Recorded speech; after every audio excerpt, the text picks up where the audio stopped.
Competitive mathematics ক্লাসে সবাইকে স্বাগত। আমরা যদি দেখি বেশিরভাগ চাকরির পরীক্ষায় ম্যাথামেটিক্স কিন্তু একটা বিশাল বড় ভাইটাল রোল প্লে করে। তো ম্যাথামেটিক্সের বেশিরভাগ জায়গা জুড়েই আমরা যদি বিভিন্ন চাকরির পরীক্ষার কোশ্চেনগুলো খেয়াল করি কিংবা চাকরির পরীক্ষাগুলোর যে প্যাটার্নগুলো খেয়াল করি, তাহলে দেখতে পাবো যে ম্যাথামেটিক্সের বেশিরভাগ জায়গাটা অ্যারিথমেটিক পোর্শনটা কভার করে আছে। অর্থাৎ বেশিরভাগ জিনিসই অ্যারিথমেটিকের চ্যাপ্টারগুলো থেকে জানতে চায়। বেসিক প্রবলেমসই অ্যারিথমেটিক্স থেকে আসে। তো আমরা যদি দেখি অ্যারিথমেটিক্সে কোন কোন চ্যাপ্টারগুলো আছে, কোন কোন চ্যাপ্টারগুলো ভাইটাল, কোন কোন চ্যাপ্টারগুলোতে কোশ্চেন আসে, তাহলে আমরা এরকম দেখতে পাবো। প্রথমে নাম্বার সিস্টেম রয়েছে, এলসিএম এইচসিএফ রয়েছে, সিম্পলিফিকেশন রয়েছে, রেশিও প্রপোর্শন রয়েছে, অ্যাভারেজ রয়েছে, পার্সেন্টেজ রয়েছে, প্রফিট অ্যান্ড লস রয়েছে, তারপরে পাইপসের প্রবলেমস রয়েছে, টাইম অ্যান্ড ওয়ার্ক রয়েছে, টাইম অ্যান্ড ডিস্টেন্স রয়েছে, প্রবলেমস অন ট্রেন্স রয়েছে, alligation, boat and streams, SI and CI and etc.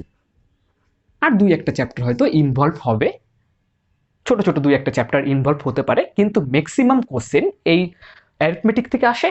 আর অ্যারিথমেটিকের বেশিরভাগ কোশ্চেন এই 14টা চ্যাপ্টারই কভার করে। আর হার্ডলি হয়তো দুই একটা চ্যাপ্টার এখানে ইনভলভ হলেও হতে পারে। তো সেটা কোনো, আমরা শুরু করব রেশিও অ্যান্ড প্রপোর্শন থেকে। কারণ আমরা যদি প্রথম তিনটে চ্যাপ্টার দিকে তাকাই, প্রথমে নাম্বার সিস্টেম, এলসিএম এইচসিএফ আর সিম্পলিফিকেশন, এই তিনটে চ্যাপ্টার পিওরলি অ্যারিথমেটিক নয়, এখান থেকে পিওরলি অ্যারিথমেটিক শুরু হচ্ছে। তো সুতরাং আমরা অ্যারিথমেটিক চ্যাপ্টারটা আমরা আজকে যেটা করবো সেটা হলো রেশিও অ্যান্ড প্রপোর্শন থেকে শুরু করব। তো সুতরাং আগে প্রথমে রেশিও অ্যান্ড প্রপোর্শন শুরু করার আগে রেশিও অ্যান্ড প্রপোর্শনের বেসিক জায়গা থেকে শুরু করব। কারণ কি সে একদম জিরো লেভেল থেকে আমরা ম্যাথামেটিক্সকে শুরু করব, যাতে করে যে কোনো ধরনের স্টুডেন্ট, সে ভালো স্টুডেন্ট হোক আর খারাপ স্টুডেন্ট হোক, যাতে করে ম্যাথামেটিক্স জিনিসটাকে এবং প্রতিটা অঙ্ককে বুঝতে পারে এবং কনসেপ্টটাকে ঠিকঠাক গ্রো করতে হবে। তাই ঠিকঠাক কনসেপ্ট নেওয়ার জন্য বেসিক জায়গাগুলোকে ঠিক করতে হবে। যদি বেসিক জায়গাগুলো ঠিক থাকে তাহলে অঙ্কগুলো করা সহজ হয়। সো আজকে শুরু করছি রেশিও অ্যান্ড প্রপোর্শন। তো স্টার্ট করি রেশিও অ্যান্ড প্রপোর্শন চ্যাপ্টারটা দিয়ে। তো বেসিক জায়গাটাকে খুব ভালো করে স্ট্রং করতে হবে, ভালো করে খুব নিখুঁতভাবে বুঝতে হবে। কারণ কোনো একটা ম্যাথামেটিক্সের চ্যাপ্টার বোঝার আগে তার বেসিক জায়গাটাকে খুব ভালো করে ক্লিয়ার করা প্রয়োজন। তো সুতরাং যদি আমি রেশিওর সংজ্ঞাটা দিয়ে শুরু করি, তো রেশিওর সংজ্ঞাতে প্রথমেই লেখা রয়েছে it is the mutual relationship between two physical quantities. দেখে শব্দটা অনেক বেশি কঠিন লাগছে। ওরা বলতে চেয়েছে কি রেশিওটা কি জিনিস? রেশিওটা হচ্ছে দুটো সমজাতীয় জিনিসের অনুপাত। সমজাতীয় রাশির তুলনা যদি করি তাহলে যে জিনিসটা তৈরি হয় সেটা হলো রেশিও। আর রেশিওকে যদি আমরা রিপ্রেজেন্ট করি সেটা দেখতে এরকম হয় A:B অথবা C:D, এরকম ব্যাপারটা। ধরো আমরা দুটো জিনিসের লেন্থ যদি তুলনা করতে চাই, প্রথমে মনে করো এই জিনিসটা, প্রথমে একটা পাইপ আছে তার লেন্থ হচ্ছে 20 মিটার, তারপরে একটা পাইপ আছে তার লেন্থটা হচ্ছে ধরো 30 মিটার। তাহলে এটা কি হলো? লেন্থ। তার মানে কি হলো? এটা সমজাতীয় রাশি। তো এই সমজাতীয় রাশির তুলনা যদি করতে চাই তাহলে প্রথমটা লেন্থ, মানে ফার্স্টের যে তার পাইপটা রয়েছে তার লেন্থ, আর সেকেন্ডের যে তার কিংবা পাইপ যাই আছে তার যা লেন্থ, সেটার তুলনাটা যদি আমি করি তাহলে কেমন করে লিখবো? 20:30, এবং সেটার তুলনাটা কি হবে? 2:3। এইভাবে করে দুটো সমজাতীয় জিনিসের যখন আমরা তুলনা করি সেখান থেকে তৈরি হয় একটা রেশিও বা অনুপাতের। তো রেশিও বা অনুপাতের ডেফিনেশনটা একটু বোঝা গেল। তো রেশিও আর অনুপাতের রিপ্রেজেন্টটা হচ্ছে সব থেকে বেশি ভাইটাল, যে একটা অনুপাতকে রিপ্রেজেন্ট করা হয় কিভাবে। বলেছে যে কোনো একটা অনুপাতকে রিপ্রেজেন্ট করা হয় প্রথম যে রাশিটা নিয়েছি তার পরিমাণ ইস্টু সেকেন্ড যে রাশিটা নিয়েছি তার কোয়ান্টিটি, এই দুটোকে তুলনা করা হয় ঠিক এইভাবে। সুতরাং এটাকে যে কোনো অক্ষরের জন্য আমি 2, 3 যা ইচ্ছা তাই আসতে পারে, তার জন্য এটার যদি ইন জেনারেল এ ইউজ করলাম, আর পরে যেটা রয়েছে সেকেন্ড টার্ম সেটার জন্য ইন জেনারেল আমরা বি ইউজ করলাম।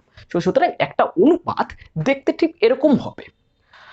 তাহলে এই যে অনুপাত, এখানে দুটো রাশি নেওয়া হয়েছে, এই অনুপাতের যে প্রথম টার্মটা থাকে, অর্থাৎ আমি যদি কোনো একটা অনুপাত A:B লিখি তাহলে প্রথম যেটা থাকে সেইটাকে বলা হয় অ্যান্টিসিডেন্ট, আর পরে যেটা থাকে সেটাকে বলা হয় কনসিকুয়েন্ট। তাহলে বোঝা গেল যে রেশিওটা কি জিনিস, রেশিওটা কিছুই না, দুটো সমজাতীয় রাশির তুলনা। আর সেকেন্ডলি বুঝলাম কি, যে একটা রেশিওকে রিপ্রেজেন্ট করে কিভাবে, ঠিক এইভাবে রিপ্রেজেন্ট করে, যার প্রথমটাকে বলা হয় অ্যান্টিসিডেন্ট আর সেকেন্ডটাকে বলা হয় কনসিকুয়েন্ট। ব্যাস, এই গেল আমার রেশিওর ডেফিনেশন। এবার রেশিওর ডেফিনেশনের পরে আমরা আসব একটা টার্ম যার নাম হচ্ছে ইনভার্স রেশিও বা রেসিপ্রোকাল রেশিও। এই ইনভার্স কথার মানে হচ্ছে বিপরীত। তো একটা রেশিও যদি A:B থাকে, ঠিক তার ইনভার্স বা রেসিপ্রোকাল রেশিও কি করে বের করে। বললো ধরো এরকম দিল 2:3, তার রেসিপ্রোকাল রেশিওটা কিভাবে ইউজ করবে, তা বলেছে কি the inverse ratio of A:B is 1/A:1/B into LCM is to A into LCM of AB। LCM মানে কি, এলসিএম দেখতে কঠিন লাগছে কিন্তু এটার মানে হচ্ছে লসাগু, সিম্পলি লসাগু, যেটা আমরা ছোটবেলা থেকে শিখে এসেছি, সেটার এলসিএম দিয়ে গুণ করে দিতে হবে। তো সাপোজ 2:3 এটা দিয়েছে এবং বলেছে রেসিপ্রোকাল রেশিও ক্যালকুলেট করো। তাহলে এই রেসিপ্রোকাল রেশিও যদি ক্যালকুলেট করতে যাই আমরা, তাহলে কি দেখবো, রেসিপ্রোকাল রেশিওটা এরকম হবে, কি হবে 1/2 ইন্টু 1/B, তাহলে 1/2:1/3 ইন্টু ইন্টু এলসিএম অফ, কি হয় নিচের দুটোকে নেওয়া হয়েছে, এ আর বি কে নেওয়া হয়েছে, এ আর বি কে নেওয়া হয়েছে, তাহলে আমরা নিচের দুটোকে নেব, তাহলে কত, নিচের দুটো কত 2,3। প্রশ্ন, তাহলে এটা যদি ক্যালকুলেট করি 1/3, তাহলে আমরা তো সিম্পলি এটা এলসিএম বের করে দিতে পারবো। 2 আর 3 এর এলসিএম কত হয় 6, তাহলে এটাকে গুণ হবে 6 দিয়ে। তাহলে 6 দিয়ে যদি প্রথমটাকে গুণ করি, তাহলে 1/2 এর সঙ্গে 6 গুণ হচ্ছে ইন্টু 1/3 এর সঙ্গে 6 গুণ হচ্ছে, তাহলে কত চলে আসছে কেটে 3, আর এটাকে কেটে কত চলে আসছে 2, তাহলে 3:2। তাহলে আমরা কি পেলাম, আমরা পেলাম 2:3। আমাদের এই রেশিওটা বলে দিয়েছিল, ওরা ক্যালকুলেট করতে বলেছিল এর ইনভার্স রেশিও বা রেসিপ্রোকাল রেশিও, সেটা ক্যালকুলেট করে দেখলাম সেটা হচ্ছে 3:2। মজার ব্যাপার এখানটায় যে যদি দুটো রেশিও থাকে, মানে দুটো টার্ম থাকে রেশিওতে, শুধুমাত্র ফার্স্ট টার্ম আর সেকেন্ড টার্ম, অর্থাৎ অ্যান্টিসিডেন্ট আর কনসিকুয়েন্ট, এই দুটো দিয়ে থাকে, কারণ রেশিও তো বিভিন্ন হতে পারে, যেমন 2:3:4:5 3:, এটাও একটা রেশিও। এখানে তিনটা সমজাতীয় রাশির তুলনা করা হয়েছে, 2:3:4:5, এটাও একটা রেশিও। এটা চারটা সমজাতীয় রাশির তুলনা করা হয়েছে, এগুলোও রেশিও। যদি দেখি যে কোনো রেশিও দুটো সমজাতীয় রাশির তুলনা করা হয়েছে, অর্থাৎ রেশিওটাতে দুটো টার্ম আছে, ঠিক তাহলে যদি আমি তার রেসিপ্রোকাল রেশিওটা বের করি, তাহলে তারটা উল্টোটা হবে, অর্থাৎ 2:3 আছে, সিম্পলি রেসিপ্রোকাল রেশিও হবে 3:2। সুতরাং মনে রাখতে হবে যে 2:3 যদি থাকে, তাহলে এত বড় অঙ্কটা করার কোনো দরকার নেই, তাহলে ডিরেক্ট লিখে দেবো 3:2। কিন্তু প্রশ্ন এখানেই থেকে যায় যে আমি কি সবগুলোর ক্ষেত্রে এরকম করব? যদি এরকম থাকে, যদি তিনটা সমজাতীয় রাশির তুলনা করে কোনো একটা রেশিও যদি দেওয়া থাকে, তাহলে কি এটা রেসিপ্রোকাল রেশিও, যেমন এর আগে যেটা আমি শেখালাম তার মতো কি হবে, এটা কি হবে 4:3:2 হবে, কি নাও হতে পারে, হতেও পারে নাও হতে পারে। সুতরাং এই রুলসটা যদি দুটো টার্মের ক্ষেত্রে থাকে, তাহলে এই রুলসটা অ্যাপ্লাই করার কোনো দরকার নেই, এই রুলসটা অ্যাপ্লাই করলেও হয়, কিন্তু আমি তো শিখে গেছি এটা রেসিপ্রোকাল রেশিও 3:2 হবে।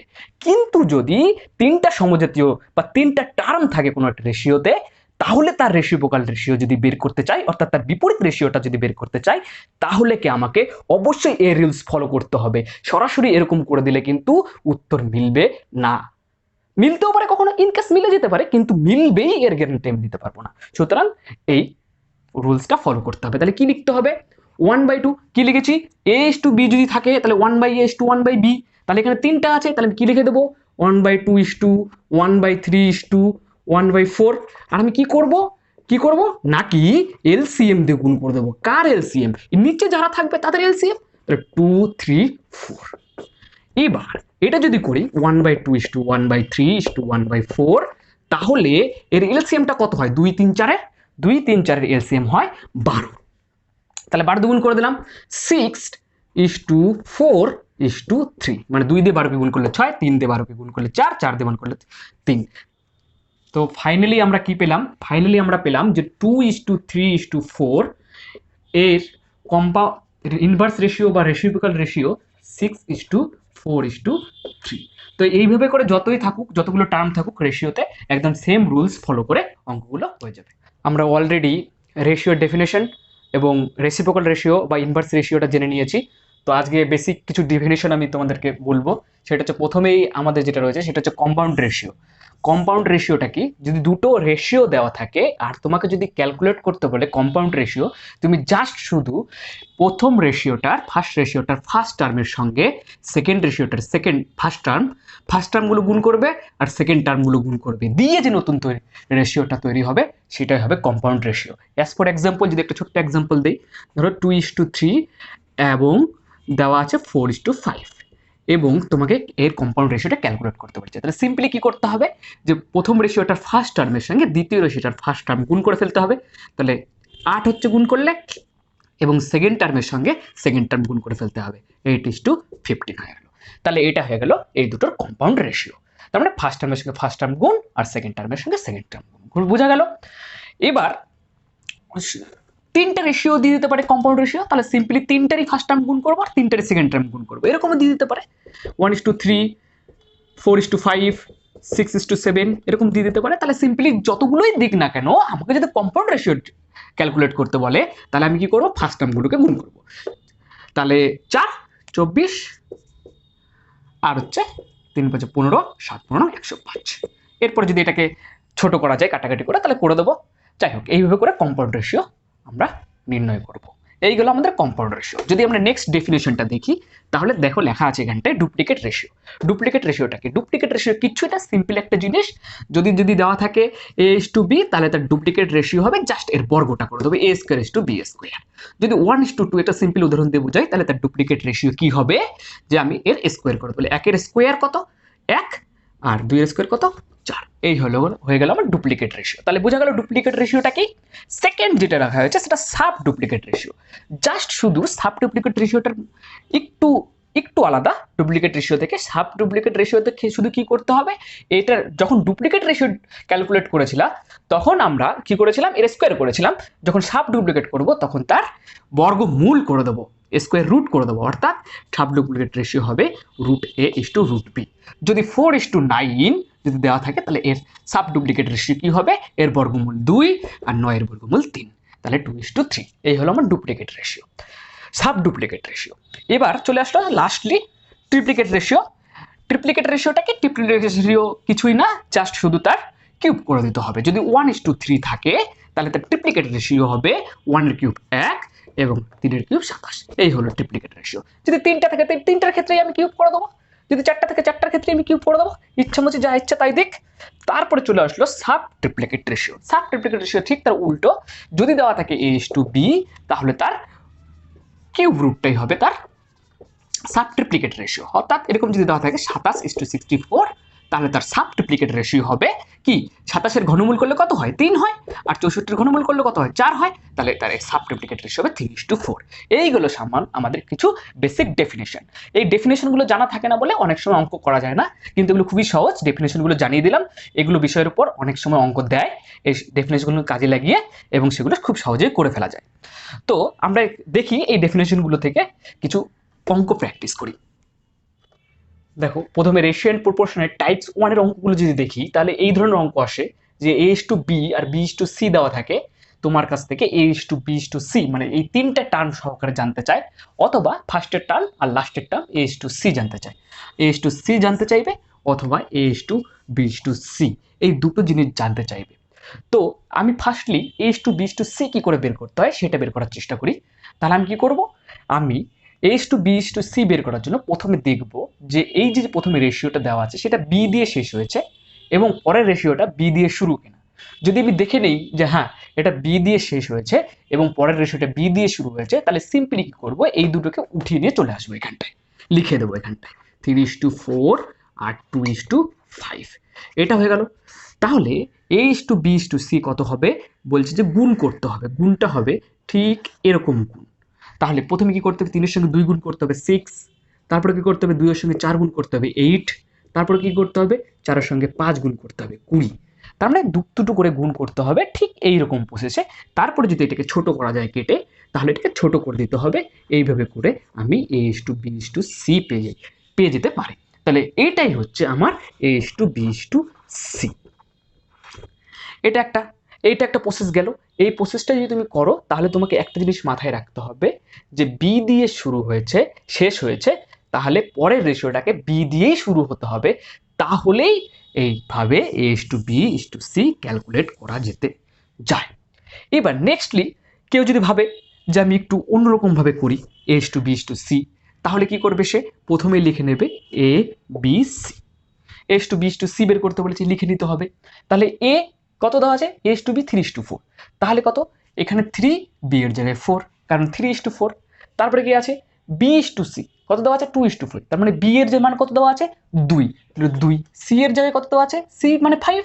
সি মানে কি? 5 না? তাহলে এখানে 5 দিয়ে দিতে হবে। তাহলে দেখো এই যে এখানে রাশি, তাহলে এখানে একটা গ্যাপ থাকছে, এখানে একটা গ্যাপ থাকছে। প্রশ্ন হলো এই গ্যাপগুলোকে ভরতে হবে। তাহলে ভরবো কি করে এই গ্যাপ? এই গ্যাপ ভরার জন্য ঠিক এখানে যে সংখ্যাটা থাকবে ঠিক তার পরের গ্যাপটাতে সেই সংখ্যাটাই হবে। তাহলে এখানে 4 হবে। আর এখানে যখন আমি এই গ্যাপটা পড়তে আসলাম, আমি তখনই দেখবো আমার পাশে কে আছে। দেখতে পেলাম আমার পাশে 2 আছে, তাহলে এখানে লিখে দেবো 2। লিখে দিলাম 2। তখনই কি করব? এগুলোকে গুণ করে দেবো। 3 দুগুণ 6, 4 দুগুণ 8, 4 5 20। এই তো হয়ে গেল। তারপরে কত হলো? এটা কাটাকাটি করলে 3:4:10। এই হয়ে গেল A:B:C।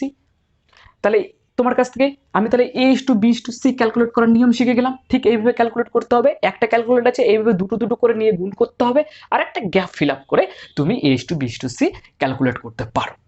তাহলে A:B:C ক্যালকুলেট করার নিয়ম আমরা শিখে গেলাম। এবার নেক্সটলি শিখবো যে A:C বের করব কি করে। তাহলে এটা শেখার জন্য কি করতে হবে? A:B:C দেখতে হবে যে যেটা দিয়ে শেষ হয়েছে সেটা দিয়ে শুরু কিনা। যদি থাকে তাহলে কি করব? এখানে 3:4, এই 3:4 মানে কিন্তু 3:4 4 হয়। আর 2:5 মানে কিন্তু 2/5 হয়। তাহলে কি করব? এটা ক্যালকুলেট করার জন্য আমি কি করব? প্রথম রেশিওটা মানে কত? 3/4, আর সেকেন্ড রেশিওটা মানে কত? 2/5। এই দুটোকে গুণ করে দেবো। গুণ করলে কত হবে? 2 দুগুণ 4, তাহলে কত হলো? 3/10। এটা হয়ে গেল 3:10। এটা আমার কি বেরোলো? আমার এটা A:C বেরোলো। এইভাবে করে A:C বেরিয়ে যাবে। এবার প্রশ্ন, কেন বেরোয় A:C? A:C এইভাবে করে গুণ করলে কেন বের হয়? কারণ কি A:C এইভাবে গুণ করলে কেন বের হয়? কারণ এখানে আছে কত? A:B, তার মানে কত সেটা? A/B। আর পরেরটা আছে কত? B:C, তার মানে কি সেটা কত? B/C। তাহলে এই দুটোকে যদি গুণ করি, B কেটে যায়, তাহলে থাকে কত? A/C। এটা মানে কত? A:C। তার জন্য সিম্পলি গুণ করলে A:C বেরিয়ে যায়। কারণ কি? কারণ যদি আমি গুণ করি তাহলে তো B কেটে যাচ্ছে, তার জন্যই A:C বেরিয়ে যাচ্ছে। তাহলে আমাকে সিম্পলি মনে রাখতে হবে কি? এই লাস্টের এটা বের করার জন্য, A:C বের করার জন্য আমাকে কি মনে রাখতে হবে? আমাকে মনে রাখতে হবে যে প্রথম রেশিওটা যেটা দিয়ে শেষ হয়েছে, সেকেন্ড রেশিওটা সেটা দিয়ে শুরু হয়েছে কিনা। যদি হয় তাহলে কি করতে হবে? তাহলে সিম্পলি 3:4 কে 3/4 লিখতে হবে, 2:5 কে 2/5 লিখতে হবে, গুণ করে দিতে হবে, যে রেশিওটা তৈরি হবে সেটাই হবে আমার আনসার। এবার দ্বিতীয় অঙ্কটাতে চলে আসি। দ্বিতীয় অঙ্কটাতে সিম্পলি আমি কি করব? তাহলে আমি সেকেন্ড প্রসেসটা দেখছি। সেকেন্ড প্রসেসটা অ্যাপ্লাই করে আমি সেকেন্ড প্রসেস মানে এই রাইট দিকে যে প্রসেসটা দিয়েছিলাম, এই পাশে যে এখানে যে প্রসেসটা লিখেছিলাম সেই প্রসেসটা দিয়ে বের করার চেষ্টা করছি। তাহলে কি বলেছে? A:B:C:D বের করতে বলেছে, আমাকে এইটা বের করতে বলেছে। তাহলে আমি কি সিম্পলি এখানে কি লিখে দেবো? A:B:C:D। তাহলে প্রথম রেশিওতে A:B কত দেওয়া আছে? 3:4। তারপরে কত দেওয়া আছে? B:C কত দেওয়া আছে? 2:1। তারপরে CD কত দেওয়া আছে? 1:5। এই হয়ে গেল। তাহলে আমার এখানে একটা গ্যাপ রয়েছে, এখানে একটা গ্যাপ রয়েছে। তাহলে এই গ্যাপ পূরণ করতে গেলে, এই গ্যাপটা যখন পূরণ করতে আসবো দেখবো তার পাশে কে আছে? দেখবো 4 আছে, তাহলে 4 লিখে দেবো। এই গ্যাপটা পূরণ করতে আসলাম, দেখলাম তার পাশে কে আছে? 4, তাহলে 4 লিখে দিলাম। এবার এই গ্যাপটা যখনই পূরণ করতে আসলাম, এখানে একটা গ্যাপ আছে, এই গ্যাপটা যখন পূরণ করতে আসলাম তখন এখানে কত লিখে দিলাম? এই গ্যাপ দেখলাম, গ্যাপের পাশে কে আছে? 1, তাহলে 1 লিখে দিলাম। ঠিক আছে, এখানে এই গ্যাপটা পূরণ করতে আসলাম, তখন দেখলাম 2 এর পাশে কি লেখা আছে? 2। তারপরে কি? পরের পাশে 1, 1, 1 গুণ করে দিলাম। 6:8:4:20। তাহলে কত হয়ে গেল? 3:4:2:10। এটা হয়ে গেল আমার আনসার। তাহলে গ্যাপগুলোকে পূরণ করার সময় খালি একটা জিনিসই মাথায় রাখতে হবে, যখন আমি গ্যাপ পূরণ করতে যাব সেই গ্যাপটার কাছে গিয়ে আমি দেখব ঠিক তার পাশে কে আছে, সেটাই লিখে দেবো ওখানটায়।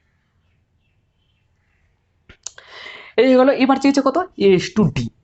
এস টু ডি যদি আমি বের করতে চাই তাহলে আমি কি দেখব, যে শেষ হচ্ছে এটাতে বি দিয়ে শেষ, বি দিয়ে শুরু, সি দিয়ে শেষ, সি দিয়ে শুরু। বাস, এটা যখনই আমি দেখে নিলাম তখনই আমি কি করব, 3:4 কে লিখবো 3/4 এবং 20:c কে লিখবো 2/1, 6:d কে লিখবো 1/5। হয়ে গেল। তাহলে এটা কত হয়ে গেল, 3 × 6/20। তাহলে এটাকে কাটাকাটি করে দিই, 3 × 6 10 × 20, তাহলে কত হয়ে গেল 3:10। তাহলে এটার মান হয়ে গেল 3:10। বোঝা গেল? এইটি হলো এক ধরনের টাইপস। এই টাইপসের অঙ্কগুলো পরীক্ষায় আসে।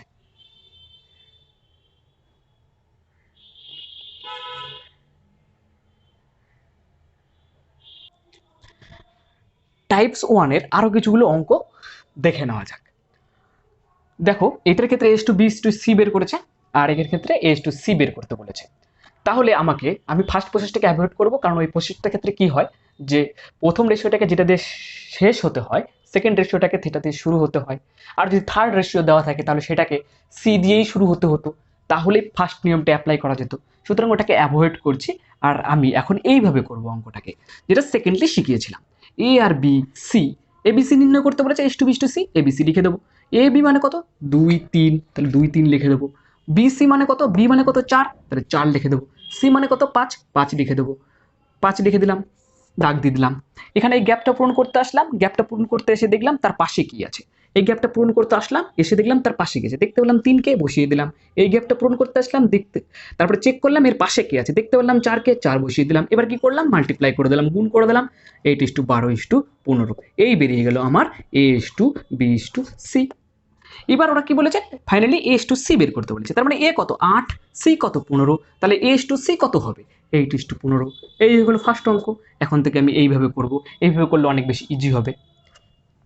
সেকেন্ড অঙ্কটার ক্ষেত্রে দেখো, সেকেন্ড অঙ্কটার ক্ষেত্রেও এখন এগুলো নিজেরাই পারবে, খুবই সহজ অঙ্ক এখন হয়ে গেছে এগুলো। তাহলে কি লিখতে হবে, এক্স ওয়াই জেড বের করতে বলেছে, তাহলে আমি এক্স ওয়াই জেড লিখে দেবো। এক্স এক্স ওয়াই মানে কত, এক্স মানে কত 7, ওয়াই মানে কত 9, তারপর ওয়াই জেড, ওয়াই মানে কত 5, আর জেড মানে কত 4 লিখে দিলাম। এই গ্যাপের কাছে আসলাম, গ্যাপের পাশে দেখতে পেলাম 9 কে, 9 বসিয়ে দিলাম। এই গ্যাপের কাছে আসলাম, দেখতে পেলাম পাশে 5 কে, 5 বসিয়ে দিলাম। এবার গুণ করে দিলাম 35, এটা গুণ করলাম 45, এটা গুণ করলাম 36, হয়ে গেল আমার এক্স। এটাই মানে কত, x is to Y is to Z বেরিয়ে গেল। এবার কি বলেছে, এক্স ইস টু জেড বের করতে বলেছে, তাহলে এক্স কত 35, জেড কত 36, তাহলে এক্স ইস টু জেড কত হবে 35:36। এবার যদি সেটাকে ছোট করা যায়, কাটাকাটি করে দেখতে পাই, যদি ছোট করা যাবে তাহলে ছোট করে দেবো। এবার এইভাবে করে অঙ্কগুলো সব ইজি ওয়েতে হয়ে যাবে। তো নেক্সট থার্ড নম্বর 5 নম্বর অঙ্কটা কি লেখা রয়েছে, লেখা রয়েছে এল এল is to M is to N বের করতে বলেছে। তাহলে যেটা বের করতে বলবে সেটা লিখে দেবো এখানটায়, এল এম এন লিখে দিলাম। এল ইস টু এম কত 2:3, এন আর এম কত, দেখো এখানে কিন্তু একটু খেয়াল করো, এন দেওয়া আছে কিন্তু প্রথমে, তাহলে এন এর ঘরেই, এন মানে কত 1, তাহলে এন এর ঘরেই 1 কে বসাবো, তাহলে এন এর ঘরে 1 কে বসালাম। এম মানে কত 5, 5 বসালাম এখানে, এখানে বসালাম। এই গ্যাপটা ফিল করতে আসলাম, দেখলাম পাশে কি আছে 3 বসিয়ে দিলাম। এই গ্যাপটা ফিল করতে আসলাম, দেখলাম পাশে কি আছে 5 বসিয়ে দিলাম। গুণ করে দিলাম 10, 15, 3 হয়ে গেল আমার কি এল is to M is to N. এটাই তো চেয়েছে, বাস শেষ। এবার নেক্সট নেক্সট কি বলেছে, এ এস টু বি দেওয়া আছে, আমাকে কি বলছে এ বি সি ডি বের করতে বলেছে। তাহলে এ বি সি ডি লিখে দিলাম পাশাপাশি। এ কত 2, বি কত 3 লিখে দিলাম। বি আর সি দেওয়া আছে, এটা 4, এটা 5, সি আর ডি দেওয়া আছে, তাহলে সি কত দেওয়া আছে 6 7। তাহলে এখানে দেখতে পেলাম দুটো গ্যাপ আছে, তাহলে এই গ্যাপটা ফিল করতে আসলাম, দেখলাম পাশে কি আছে 3, এই গ্যাপটা ফিল করতে আসলাম, দেখলাম পাশে কি আছে 3 লিখে দিলাম। তারপরে এই গ্যাপটা ফিল করতে আসলাম, দেখলাম পাশে কি আছে 5 লিখে দিলাম। এই গ্যাপটা ফিল করতে আসলাম, দেখলাম পাশে কি আছে 4 লিখে দিলাম। এখানে 6 আর 7 আছে, এই গ্যাপটা ফিল করতে আসলাম, দেখলাম পাশে কত লেখা আছে 6 লিখে দিলাম। এই গ্যাপটা ফিল করতে আসলাম, দেখলাম পাশে কত আছে 6 লিখে দিলাম। গ্যাপ আমার ফিল হয়ে গেল, তিনটা তিনটা করে হবে। তাহলে কি হলো, গুণ করলাম 4 2 8, 6 48, 3 4 12, 6 12 72, 3 5 15, 6 15 90, 3 5 15, 7 15 105 হয়ে গেল। এটাকে যদি ছোট করা যায় তাহলে ছোট করতে হবে, ছোট করার সময় খেয়াল করতে হবে যেন প্রত্যেকটাকেই একই সংখ্যা দিয়ে কাটাকাটি করা যায়। তাহলে দেখতে পাচ্ছি কাটাকাটি করা যাচ্ছে না, কাটাকাটি করা যাচ্ছে কি, হ্যাঁ যাচ্ছে, 3 দিয়ে কাটাকাটি করা যাচ্ছে। তাহলে 3 16 48, এটা কাটলে 3 দুগুণে 6, 3 4 12, 3 3 90, 3 35 105। এই হয়ে গেল আমার রেশিও। এবার কাটাকাটি করে দিতে হবে। এবার লাস্টলি ওরা চাইছে A/D, তাহলে A কত 16, D কত 35, তাহলে A/D কত হবে 16:35। হয়ে গেল। এই তো সিম্পলি এইভাবেই অঙ্কগুলোকে করতে হবে। তাহলে এটা গেল টাইপস 1। আশা করি টাইপস 1 অঙ্কগুলো সবার বোঝা গেছে এবং ক্লিয়ারও হয়েছে। তো এই প্রসেসে যদি করা যায় তাহলে খুব সহজ হবে, অঙ্কগুলো বোঝাও যায় এবং করেও ফেলা যায় খুব সহজলি, ইজিলি করে যায়। রেশিও অ্যান্ড প্রপোর্শনের ফার্স্ট ক্লাসে আমরা বেসিক কনসেপ্টটা আর কিছু এক্সাম্পলস দেখলাম। এর পরবর্তী ক্লাসে আমরা ম্যাক্সিমাম এক্সারসাইজ করার চেষ্টা করব। তার সঙ্গে আমার যদি ছোটোখাটো কনসেপ্ট প্রয়োজন হয় সেগুলো অবশ্যই দিয়ে থাকবো। এবং অঙ্ক এর পরের ক্লাসে আমরা সবসময় ম্যাক্সিমাম এক্সারসাইজ করার চেষ্টা করব এবং যেগুলো কোশ্চেন পরীক্ষায় আসে সেগুলো কোশ্চেনগুলো আমরা বেশিরভাগ করার চেষ্টা করব। তো সবাইকে ধন্যবাদ, থ্যাঙ্কস ফর ওয়াচিং। সঙ্গে থেকো পরের ভিডিওর জন্য।